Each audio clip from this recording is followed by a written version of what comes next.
Hey, this is Dr. Barry. For the next few minutes, I want to talk about the second thing in your diet that is very, very important.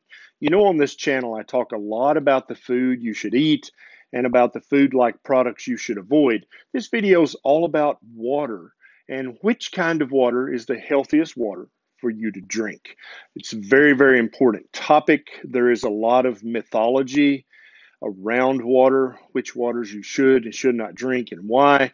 And I want to dive deep into this subject. And so let's talk about this. Now, I'll tell you right up front, my personal recommendations are also the water that I drink. I don't sell any kind of water purification system. I'm not endorsed by any particular brand of water.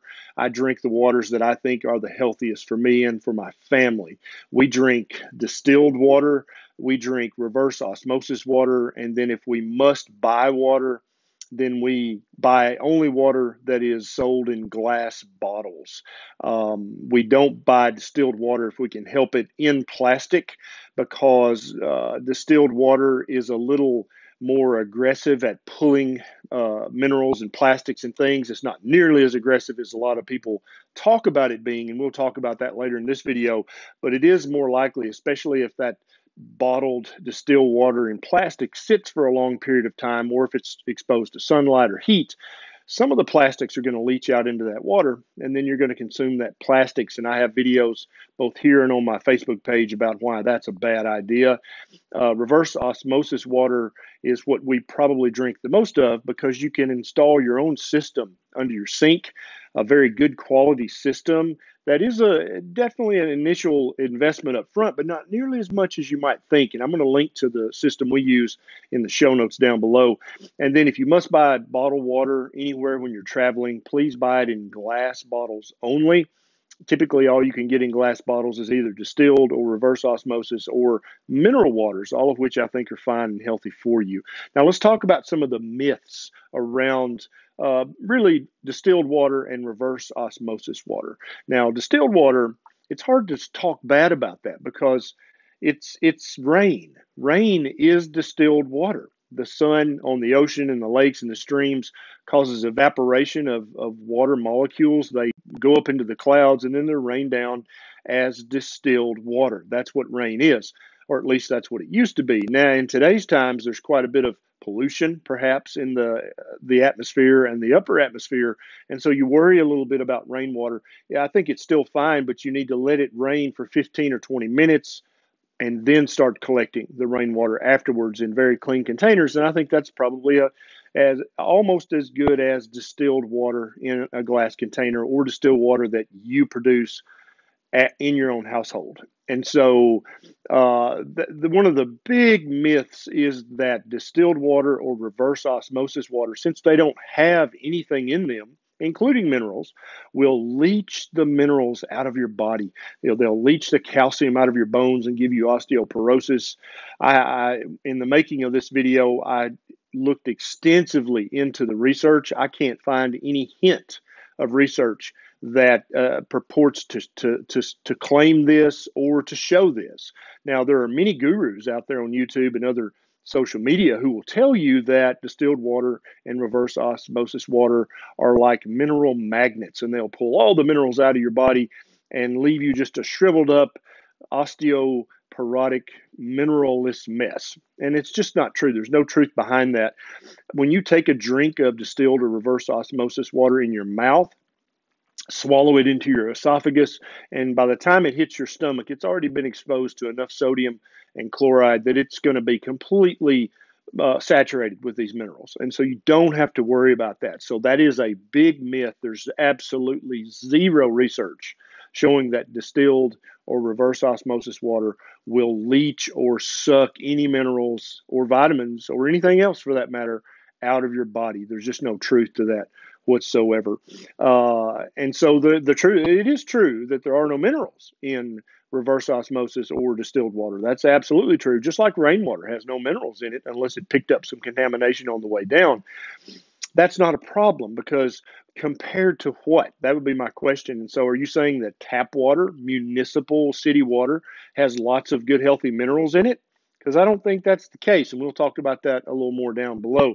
Another big myth is that you hear is that distilled water and especially reverse osmosis water are very acidic waters, and they will make your blood or your tissues very acidic, and that's very bad for you. Distilled water has a pH of exactly 7, and there's no argument with that. No one can argue that.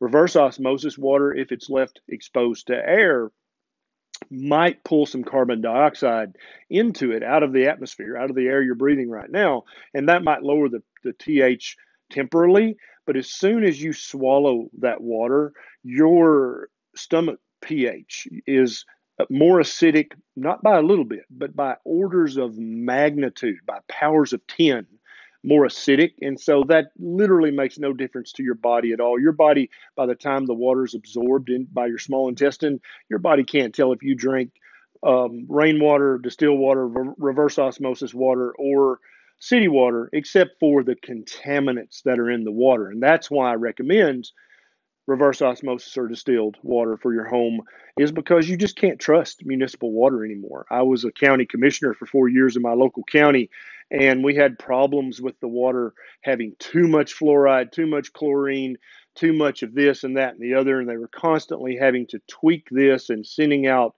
boil alerts like, oh, you need to boil your water for the next week, as if that's going to get rid of too much fluoride, which it's not. Another big myth is that you need alkaline water to drink. Again, even if you bought water with a pH of 9, which is very, very alkaline, when you take a swallow of that water, by the time it goes through your mouth, your esophagus, and down into your acidic, very, very acidic stomach, all of the alkalinity has been canceled. Your body, the small intestine, cannot tell whether you just drank a water with a pH of 6, 7, 9. It has no idea, because the stomach acid is orders of magnitude more acidic than any water that you could possibly ever drink. And so if someone says, oh, but the pH of reverse osmosis water is 6, it's very acidic.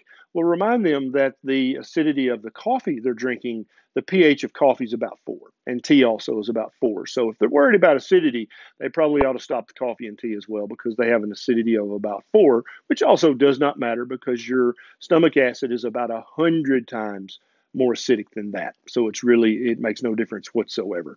Now let's talk about some truths, okay?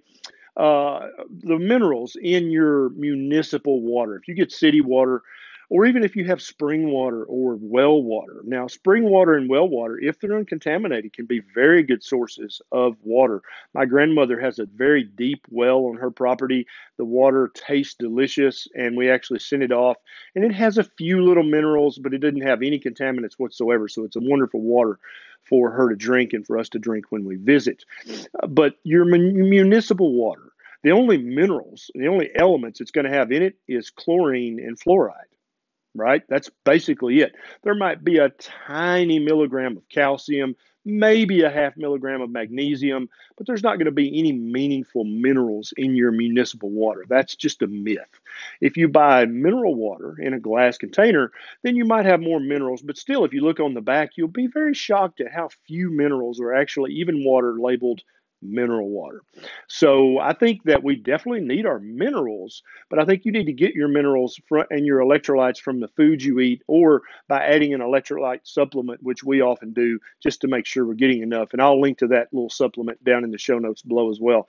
Now, and so, like I said earlier, I delved into the research about, is there a mineral sucking magic to distilled water or reverse osmosis water? It's barely even mentioned in the literature, because it's kind of ludicrous on its face. It's something that you'll hear naturopathic people and herbal people, they'll talk about that. And I'm not being disrespectful. I think they are well intentioned and earnest in their beliefs, but they're just wrong. This doesn't happen. And like I said earlier, by the time the water reaches your stomach, it's already been saturated with sodium and chloride. It's not hungry for the minerals in your bones or in your brain or in your liver. That's just a myth. Then also, I was trying to find some research that showed that drinking reverse osmosis water might affect the acidity of your blood, of your serum, inside your cells, inside your mitochondria. There is zero research that shows this. And as you'll remember, your stomach acid is 100 to 1,000 times more acidic than any water or any coffee or any tea you could ever drink. And so it would be like worrying that you're going to flood the world by pouring a cup of water in the ocean. It's not. It's irrelevant. It makes no difference whatsoever. So stop worrying about the mineral suck and stop worrying about, oh, if I drink reverse osmosis water, it's going to make my blood acidic. That's silliness. Okay, that's nothing to worry about. So, but your minerals are very important, and that's why I recommend that you be in charge of your minerals. Make sure you're eating the proper foods, and you can get those foods ideas from other videos on this channel. We add an electrolyte drop to our coffee and tea and water just because we like to make sure we're getting enough of these minerals. And the minerals we focus on, the electrolytes we focus on, are magnesium, potassium, sodium, and chloride. Most everybody gets enough chloride, but it doesn't hurt a thing to put it in your water. If you get too much magnesium, potassium, sodium, or chloride in what you're drinking, your kidneys will just pee that right out. It's not a big deal at all. And so I'm going to link to the electrolyte drops down below, and also the reverse osmosis system that we use in our own house. And that's where we get all of our cooking water. We get all of our drinking water, the water we make coffee with, all of it comes from that filter. And I would encourage you to realize it's worth a little bit of money to make sure that your water is really, really good for you. And the most important thing is not what it doesn't contain, but what it does contain. Your body doesn't need the chlorinated water. It doesn't need that chlorine. So filter that out. Your body, you get plenty of fluoride from your toothpaste or whatever. You don't need that extra fluoride. And actually, all the chlorine and fluoride in your municipal water supply can keep your thyroid and other body tissues from absorbing any iodine that you might have in your diet. That can be a big deal health-wise as well. Now, I'm going to put up either here or here. I can never remember how much water you should drink a day to be healthy and lose weight, because there's also a lot of mythology around that. So watch that video. And if you enjoyed this video, please consider subscribing to this channel and click that little bell right beside the subscribe button so that every time I get a bright idea, you'll be one of the very first to know. This is Dr. Barry. I'll see you next time.